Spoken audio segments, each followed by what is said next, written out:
It's an absolute disaster for the Socceroos. We have lost 1-0 to Bahrain in the first match of round 3 of World Cup qualifying.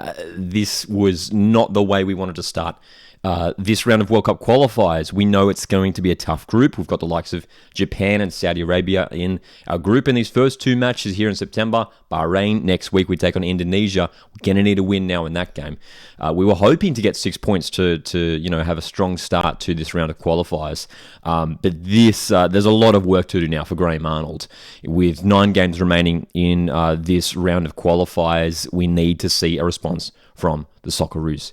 That is simply it. Cassini Yengi sent off in the 77th minute. The own goal to Harry Suter in the 89th minute, earning the win in the end for Bahrain. First of all, let's have a look at the lineup that Australia deployed in this game.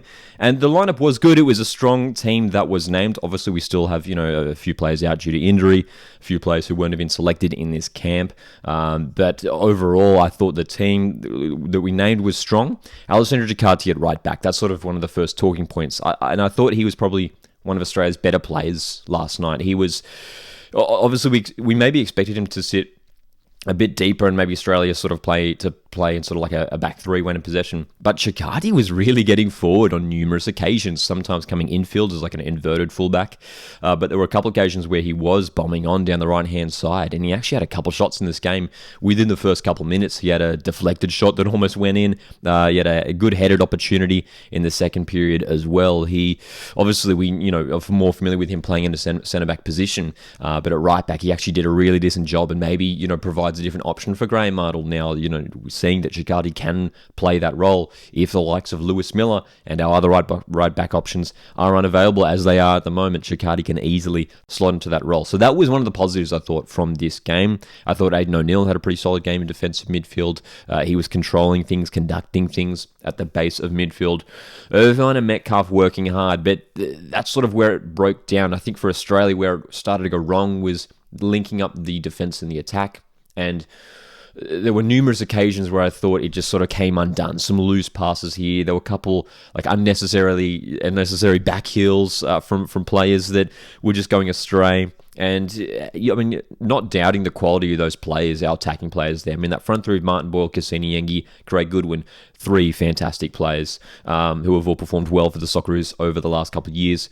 Connor Metcalf and Irvine were working hard in midfield. But it wasn't just the Socceroos, lack of creativity at times and maybe lack of speed moving the ball forward. But Bahrain, the way they set up in sort of this defensive block, this 4-4-2 shape, they were so strong at the back. And there were so many times where crosses were coming in from the likes of Irvine, Goodwin, Bajic whipping these balls in. And Bahraini defenders were getting to these crosses first. They were out muscling our players in the center of the pitch. And maybe as well the crosses, maybe the accuracy was just missing a little bit at times. We also had a number of free kicks as well throughout this whole match. And you were hoping, thinking that maybe we're going to get an opportunity from a free kick. Obviously with the likes of Suter, with his aerial ability, Chikati as well, with his height as well. But again, Bahrain were just simply too strong. The couple headers that we did have of set pieces were just too soft, were just lacking that power and that accuracy for Australia. The substitutions were interesting. We did see Nestor Irinkunda come on pretty early, prior to the hour mark, on for Martin Boyle. He had a couple moments here, but again, Bahrain did a really good job of nullifying him.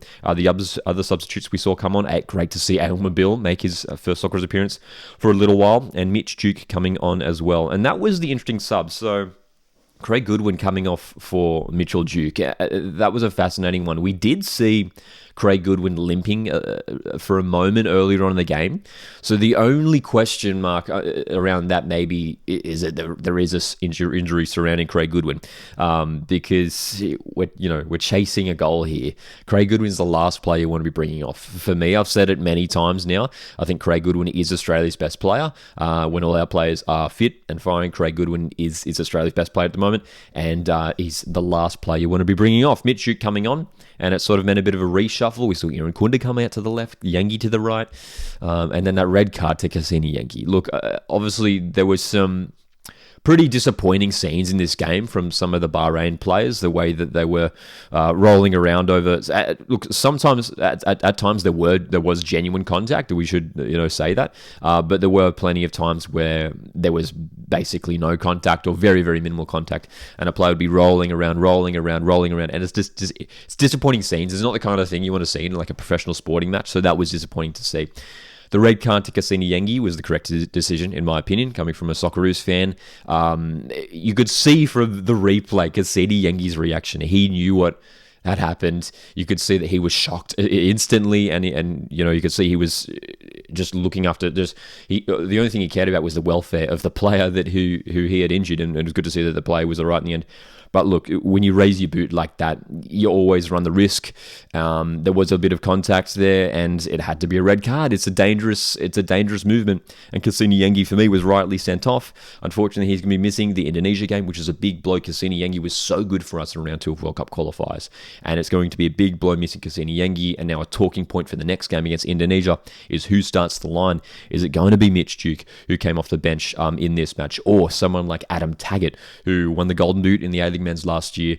He could potentially start as well. Or maybe if we try something different, maybe even Nesri Irankunda through the middle from the start as well. So options there for Graham Arnold. But the red card for me was the right decision in the end. Let's have a look at some of the stats from this game. And this is sort of where it sums up a little bit in terms of how things played out. You can see Australia did manage 11 shots in the end, but only 4 of those on target. A lot of these opportunities were going wayward. I mean, Yengi had a great chance, a flying cross from Goodwin, and he fired wide. Mitch Duke had a great headed opportunity late on, and that went wide as well. A couple shots that were on target, like I mentioned a bit earlier, were just lacking power. We're just lacking conviction. We're straight at the goalkeeper. Bahrain just managed 3 shots, 1 on target, and obviously that deflected goal for the own goal. Possession, Australia controlling so much of the game, but again, there was just too many occasions where it just slowed down too much, and it played into Bahrain's hands. They were comfortable sitting back in that defensive block, letting Australia have the ball. And whenever it got forward, they were able to shut it down. Pass accuracy was pretty good for the Socceroos as well, obviously racking up plenty of passes, over 500 passes in the end there as well for Australia. So we're going to need a bit more speed going forward against Indonesia. We're going to need a bit more creativity. When we look at that lineup again, I mean, what changes do we want to see for the next game? Let me know in the comments. Who do you want to see come in from the start for this next game? I mean, Graham Arnold already prior to this match hinted at that there was going to be plenty of rotation between these 2 games already. So, look, hopefully Lewis Miller is right to go. To have him driving down the right-hand side would be good. Maybe Chikati comes into a centre-back position. I think Chikati should start again against Indonesia.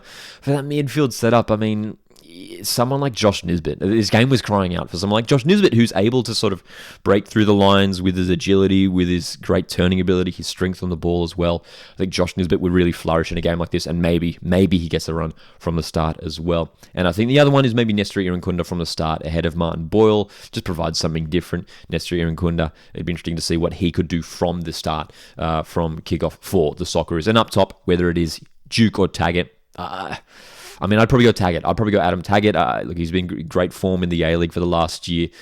Give him a run, see how we go. Mitch Duke provides another option if we're still chasing the goal as well in the second half. But I think we might see a couple changes for sure in the Indonesia game as well. So, disappointing result, shocking result for Australia. We will finish off by jumping to the ladder and having a look at how it looks in the group standing. So Japan winning their game over China last night. Obviously Bahrain defeating us. But the draw between Saudi Arabia and Indonesia is interesting. So Saudi Arabia probably expected to win that game, but Indonesia, the team who we're playing next week, managing to get a draw there away to Saudi Arabia, which is a big point for them. Gives us a slight glimmer of hope. Saudi Arabia and Japan are sort of the 2 strongest sides apart from Australia in this group to potentially finish in the top 2. Obviously, the top 2 teams in the group go through. So Saudi Arabia slipping up just a little bit here maybe keeps the window open for us. Obviously, there are so many more games to go, but this is a real blow to start off this round of qualifiers. A loss to Bahrain. A win is a must next week against Indonesia, and we will be doing a live watch along for that game as well. So make sure you join us for the live stream next Tuesday night as the Roos take on Indonesia. Guys, thanks so much for tuning in. Drop your thoughts on this game in the comment section. My name's Lucky, this is Coast Football, and I'll see you in the next one.